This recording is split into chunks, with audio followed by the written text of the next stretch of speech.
A terceira temporada começa exatamente onde a segunda terminou. Os jogadores que se rebelaram contra os organizadores foram derrotados. Os soldados de rosa não fazem prisioneiros. Eliminam todos sem piedade. Apenas Null, a guarda de número 11, poupa o jogador 246. Ela o fere levemente e manda que finja estar morto. Seu objetivo é conquistar a confiança dos traficantes de órgãos que a haviam espancado anteriormente. Alguns caixões com corpos são queimados no crematório, mas dois têm destinos diferentes. Um vai parar nas mãos dos traficantes e o outro é levado para o salão principal. Dentro dele está vivo Ki-Hun, o vencedor dos jogos anteriores e líder da revolta, uma espécie de Espartaco coreano, que agora lamenta a perda de seus companheiros. Durante a votação para continuar o jogo, seu voto é ignorado. Ele está algemado pela segurança, que teme outro incidente.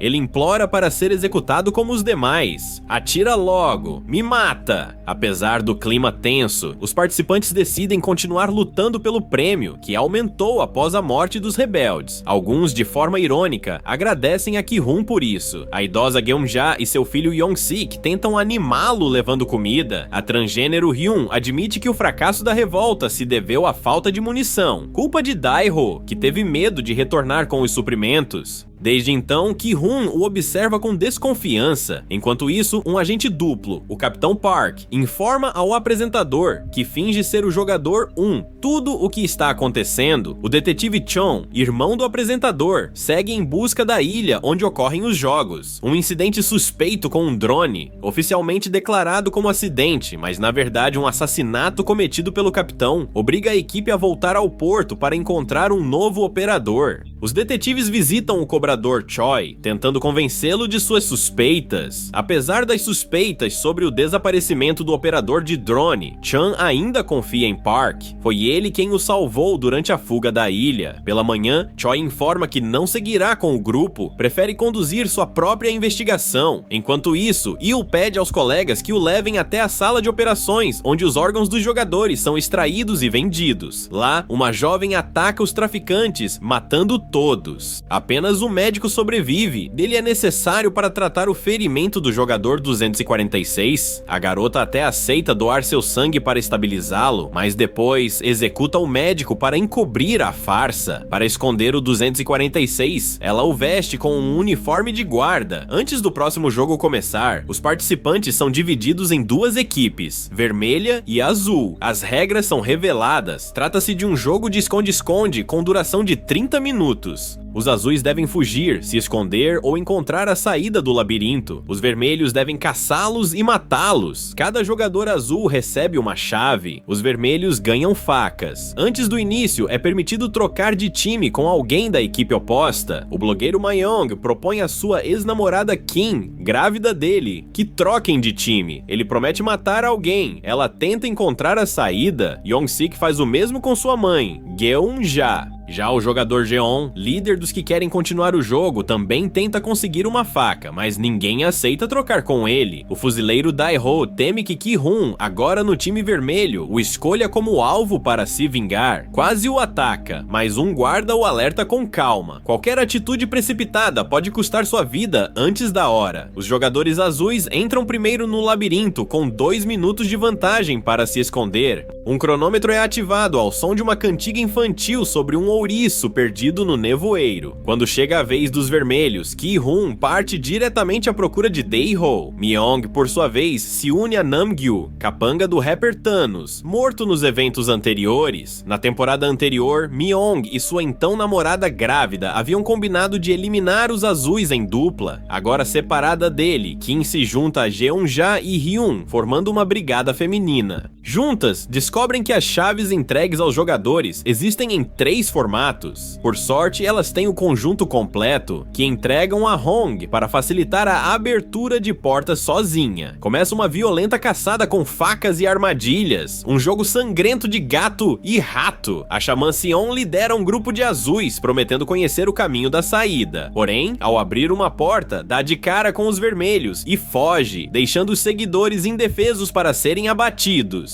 Ki-Hun vaga pelo labirinto à procura de Dae-ho, ignora outros jogadores azuis e os poupa. Seu foco é apenas o traidor. até que finalmente o vê, separado por um poço de concreto. Enquanto isso, Myung e Namgyu encurralam a primeira vítima numa sala. Esfaqueiam juntos ao mesmo tempo para que a morte não seja acreditada a apenas um deles. Assim, continuam acumulando pontos em dupla. Sob o efeito das drogas que sobraram do rapper Thanos, Namgyu entra em êxtase com o assassinato. Após a segunda morte, uma vitória é registrada em seu nome. Empolgado, ele propõe seguir matando azuis para reduzir o número de concorrentes, já que as regras não proíbem. Mas Myung tem outro foco: encontrar Kim e protegê-la. Avisa Namgyu que se ele ousar machucá-la, o matará ali mesmo que seja proibido atacar um aliado. No meio da fuga, Kim tropeça e cai de uma escada, torcendo o tornozelo. Nesse momento, um jogador vermelho surge. Hyun enfrenta o adversário em combate corpo a corpo e vence. Antes de sua transição de gênero, ela havia servido nas forças especiais. A habilidade ainda está lá. Após o combate que terminou com a morte de um jogador vermelho, a brigada feminina conquista sua própria faca. O trio encontra uma sala segura onde examinam o tornozelo de Kim. Com aquela torção, ela não irá muito longe. Mas a situação piora ainda mais. As contrações começam. Kim está entrando em trabalho de parto. Um novo jogador inesperado está prestes a chegar. Enquanto isso, Jeon, unindo-se a outro participante, o trai no primeiro sinal de perigo. Um verdadeiro canalha. Dae-ho, ainda sendo perseguido, consegue se livrar do oponente com um chute que o derruba escada abaixo. O vermelho quebra o pescoço na queda. Dae-ho recolhe o que restou, um fragmento da faca lendária da NKVD. Young-sik encontra um jogador azul escondido, que reage e quase o mata. No último instante, um aliado da equipe passa por ali e o salva, esfaqueando o inimigo pelas costas e garantindo o ponto da vitória. Ki-hun encontra a xamã Seon, que afirma ter visto Dae-ho ferido, deixando um rastro de sangue. Ele parte imediatamente em busca do traidor. Seon, por sua vez, se esconde de Min-soo. Agora enlouquecido pela culpa, ele procura desesperadamente por Sammy, a quem deixou morrer durante a luta. Para piorar, encontra uma cruz com pílulas, os narcóticos perdidos de Namgyu. Enquanto isso, trancada numa sala, uma jogadora encontra uma saída de emergência, mas há uma condição: são necessários 3 tipos de chave. Sem opção, ela sai pelos corredores em busca dos formatos que faltam, marcando o caminho com o sangue das vítimas caídas. John encontra a xamã e percebe que ela carrega 2 dos 3 tipos de chave. Fingindo união, ela o convence a segui-la pelas marcas de sangue, dizendo que os espíritos estão guiando o caminho. No destino final, a porta é aberta, mas no último segundo, John entra sozinho, toma uma das chaves restantes e deixa a xamã para trás. Min-soo aparece logo depois. Em surto, confunde Seon com Namgyu, o assassino de Sammy, e a esfaqueia brutalmente.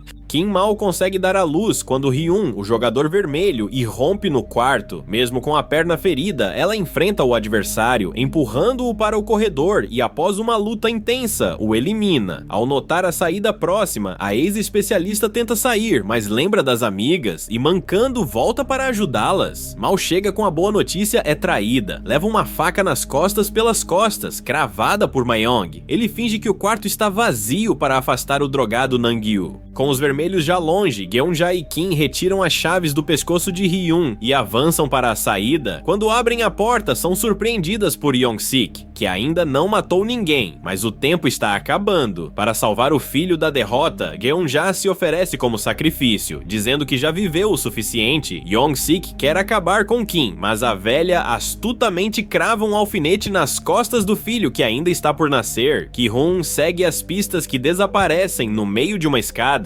Percebendo que o traidor tenta enganá-lo, ele o encontra do outro lado da porta. Dae-ho suplica por misericórdia, confessando que nunca serviu no exército, só queria parecer durão entre os amigos. Quando a mão de Dae-ho treme com a faca levantada, o traidor tenta atacar Ki-hun. Surpreso pela audácia, o campeão derruba a arma das mãos do rival. Dae-ho foge, mas Ki-hun o persegue até a porta que dá para um precipício. Lá, uma luta mortal acontece.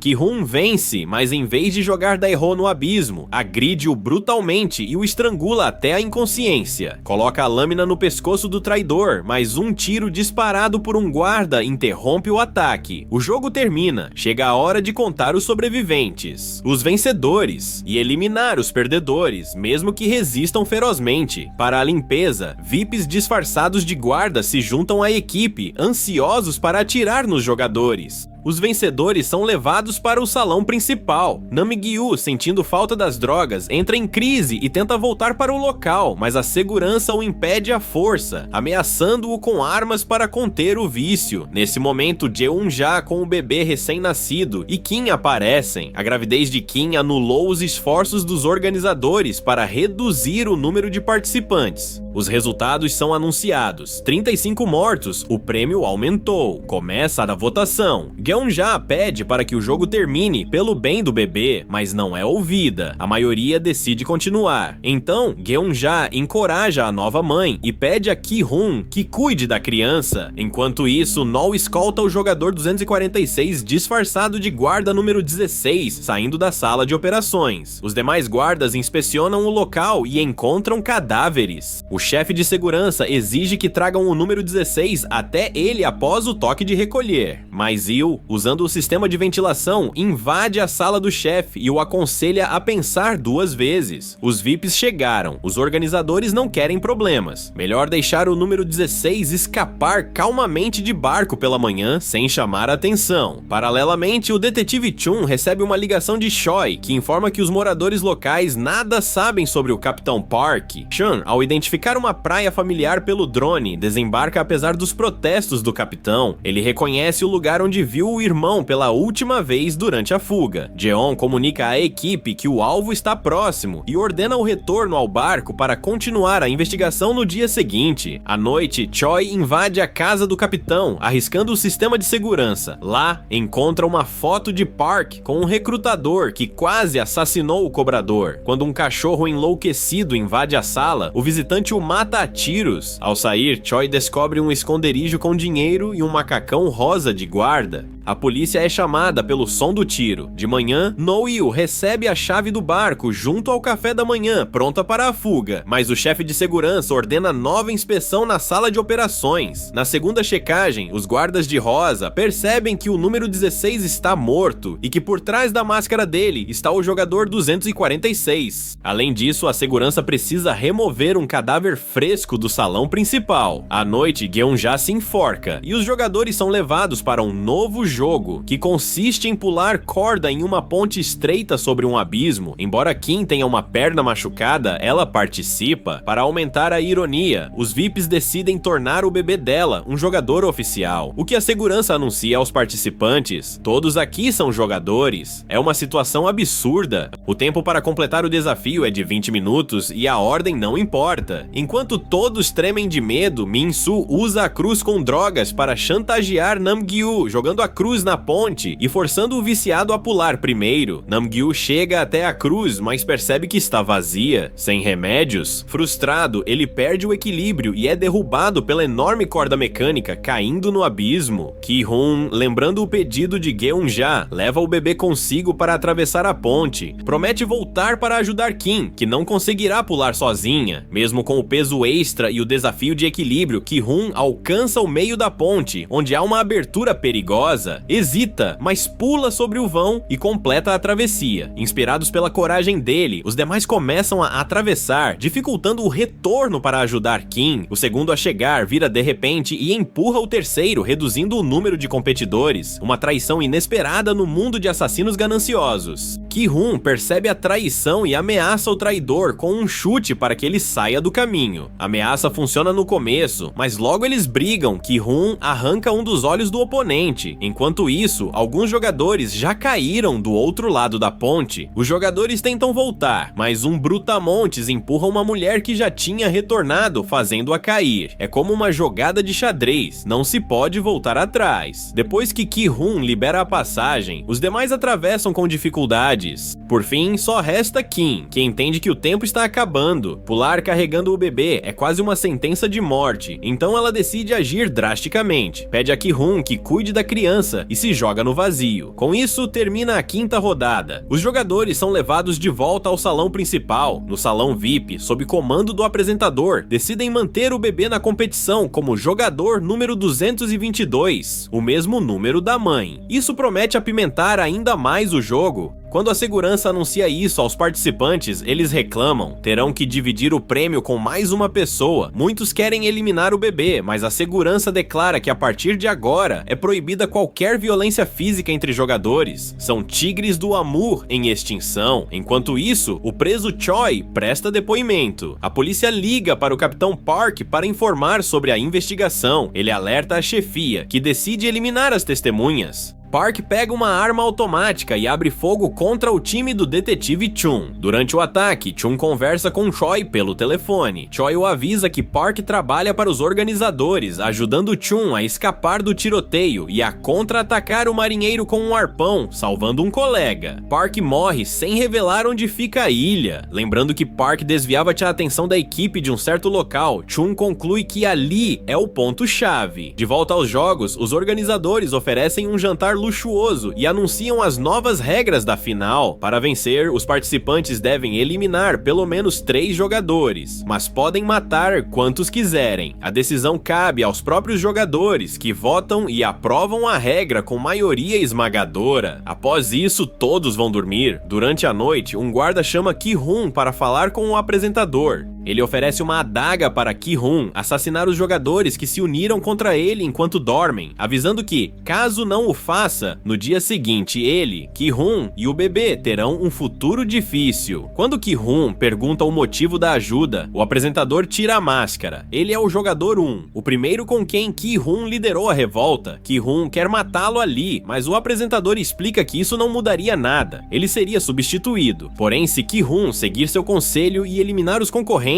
ficando apenas com o bebê, a partida acaba. Não haveria jogadores suficientes para a final. Relutante, Ki-hoon aceita, mesmo com o jogador 1 provocando sua fé na bondade humana. De manhã, Nol e o jogador 246 partem de barco. O chefe de segurança pede que a garota volte, pois sabem exatamente quem ela está salvando, o pai da menina doente que Nol conheceu em um emprego anterior. A guarda 11 retorna à ilha e ordena que o jogador nade sozinho até o continente. Sozinha, ela invade secretamente a base pelo sistema de ventilação, sem saber que o chefe já ordenou a eliminação do fugitivo. Ki-hoon encosta uma adaga no pescoço dele, enquanto o jogador 1 observa, perdido em memórias de quando ele mesmo se cortou e, seguindo o conselho do apresentador, tomou seu lugar. Ki-hoon, porém, lembrando do que viveu na primeira temporada, não consegue matar. Acredita que tudo vai se resolver sozinho. Yu, por sua vez, alcança a sala do chefe de segurança pelo duto de ventilação para lhe fazer uma proposta irrecusável: apagar o dossiê do 246 em troca da própria vida. O chefe concorda, mas quando ela tenta matá-lo para garantir sua segurança, ele lembra que existe uma cópia física do arquivo e que, além do apresentador, só a guarda 11 pode acessá-la. Ele então leva o chefe até o elevador, onde ele ativa um John Wick interior e começa uma briga intensa que se estende pelo corredor. A arma fica para trás na cabine. Na luta, o homem mais forte e resistente ignora as leis da física e do cinema, espancando a mulher. Em um ato desesperado, ela tenta reverter a situação com uma faca, quase conseguindo, mas o chefe a nocauteia com um copo, rouba a arma dela e ainda a fere no abdômen. Enquanto ele se distrai, surge a notícia de que a final está prestes a começar. Yu, rastejando pelo chão, não foge, mas vai buscar um fuzil para eliminar o inimigo. Depois, ela desce até o depósito e encontra o dossiê do 246. No momento, o jogador 246 foge dos perseguidores que abrem fogo contra ele. Ele reage e mata um deles, mas está em desvantagem. Então, pelo nevoeiro, chega o barco do Capitão Park com o detetive sobrevivente e seu assistente. Os participantes são convocados para a final. Subidos por um elevador, eles vão para um dos 3 postes altos com formatos geométricos marcantes. A missão é simples. De cima, em 15 minutos, derrubar ao menos um jogador vivo, depois passar para o próximo poste e repetir, totalizando no mínimo 3 eliminações. Os jogadores precisam eliminar os sobreviventes. Eles votam para se livrar de Ki-hoon, do bebê e do drogado Min-soo. Para iniciar o round, é preciso apertar o botão que ativa o cronômetro. Mi-young sugere empurrar o drogado primeiro e depois decidir como dividir Ki-hoon e o bebê para que eles durem 2 rounds. Ele empurra a primeira vítima com um bastão que sai do elevador, que não é apenas decoração, mas uma arma disfarçada. Min-soo, em seu delírio, nem percebe o que aconteceu. No poste seguinte, os participantes votam contra o bebê, mas precisam tirá-lo de Ki-hoon. Os jogadores experientes têm medo e ninguém quer cair junto com ele. Então, decidem não apertar o botão até resolverem a situação. O grandalhão número 203 aperta o cronômetro para não perder tempo. Eles escolhem o jogador 353 para empurrar a vítima com o bastão, mas Ki-hoon sugere que no terceiro poste precisarão de outro sacrifício, provavelmente o 353. 353 propõe pensar melhor como separar o bebê de seu protetor. No fim, os conspiradores se amarram com seus paletós para tentar puxar Ki-hoon para o centro, onde seria mais fácil pegar o bebê. Ki-hoon usa uma adaga noturna para se soltar e ameaça os outros com a arma. Nesse momento, Mi-young aparece com o bastão, pronto para atacar, mas não Ki-hoon, e sim outro participante. Percebendo que é hora de mudar de lado, Mi-young se alia a Ki-hoon, revelando ser o pai da menina. Agora são 2 armados contra 4 desarmados. Surge a dúvida: quem derrubar no próximo round? Os conspiradores têm um plano ardiloso: derrubar um jogador quase morto para puxá-lo até o último poste e jogá-lo de lá. Ki-hoon não gosta da ideia e propõe que a decisão seja feita no sorteio sem envolver o bebê. A proposta é rejeitada e a tensão vira briga. Na confusão, o grandalhão leva uma adaga no peito, enquanto Mi-young empurra outro participante para fora do poste. O astuto velho Sean sugere jogar fora o jogador machucado, mas o blogueiro entende que aquele derrotado não deve apenas ser pisoteado, deve servir de adubo para a terra. Então, ele o empurra também. O jogador ferido, não querendo ser a última chance de sobrevivência para os demais, acaba caindo sozinho, deixando os vivos diante do dilema: quem será o próximo a morrer? A tensão aumenta quando surge a ponte. Mi-young, com o bastão em punho, ordena Ki-hoon que entregue o bebê e permaneça no poste anterior. O campeão suspeita que o pai da criança pretende matá-la para sair vencedor com todo o dinheiro, mas não tem escolha e entrega a menina.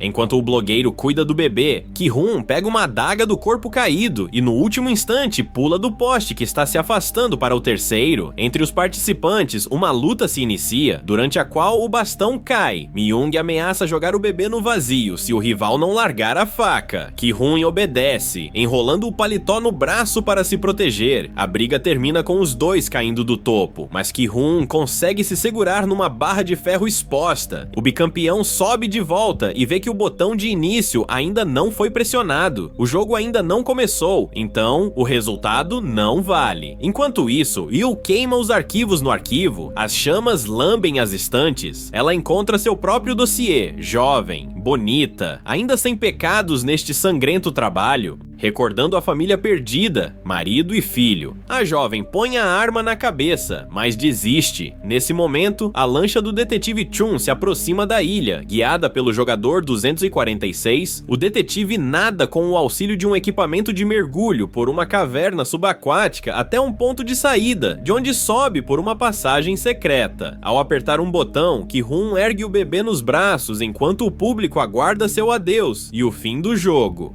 Ele então se lembra de que não são cavalos de corrida para apostas, mas pessoas de verdade. Com isso, Ki-hoon pula para baixo, deixando o bebê como o último participante e vencedor. Imediatamente, o apresentador anuncia a evacuação de emergência e ativa o sistema de autodestruição. Ele desce para se despedir de Ki-hoon, depois sobe pelo elevador até o poste mais alto, onde o vencedor está. Através da janela, um dos VIPs observa. Chan, quebrando o vidro, chama pelo irmão, mas o o apresentador, olhando para trás, desce silenciosamente no elevador com o bebê. A evacuação dos funcionários segue em ritmo acelerado, enquanto helicópteros levam os convidados embora, cientes de que as bombas vão explodir em breve. O detetive consegue sair da ilha da mesma forma que entrou. Ao emergir, vê o local tomado pelas chamas. A história avança 6 meses. Il visita o jogador 246, agora um artista de rua, que não a reconhece, mas ela quer se certificar de que a filha dele está bem. Surgem notícias de que pessoas pagaram pelo tratamento da criança. Logo, Il recebe uma mensagem de um advogado que localizou sua filha na China e já organizou o voo para buscá-la.